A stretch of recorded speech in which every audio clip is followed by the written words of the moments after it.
Müğənni Yeganə Mürsəlova Niyel Sarayında möhtəşəm və təmtəraqlı doğum günü gecəsi keçirib. Əslində sentyabr ayında dünyaya göz açan sənətçi bu dəfə həm doğum gününü, həm də səhnə fəaliyyətinin 30 illiyinin asmasında olmasını birlikdə qeyd etmək qərarına gəlib. Aylar öncədən planlaşdırılan gecədə sənətkarlar, tanınmış sənətçilər, ailəvi yaxınları və doğmaları bir araya toplaşıb. Musiqili və duyğusal anlarla yadda qalan tədbirdə həm əyləncəli məqamlar yaşanıb, həm də sənət yollarında qazandıqları dostluqlardan danışıb. Gecə boyunca səmimi çıxışlar, xoş xatirələr və duyğulu anlar qonaqlara unudulmaz anlar yaşadıb. Biz də bir daha Yeganə Mürsəlovanı həm doğum günü, həm də səhnə yubileyi münasibəti ilə təbrik edir, yeni uğurlar arzulayırıq.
Hardadır yeganəmiz? Sənə can sağlığı, sənət uğurları, qadın saadəti arzu edirəm. 100 yaşa, almışlar. Çok sağ olun.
Ürəyi yar elədi biz beləyik, beləyik, beləyik. Biz beləyik, biz beləyik, beləyik, belə bir çarələri yanacaq üzüm.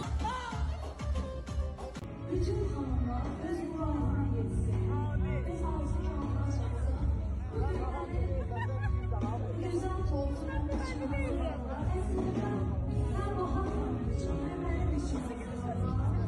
Musiqinin bir balaca uşaqla xahiş edirəm.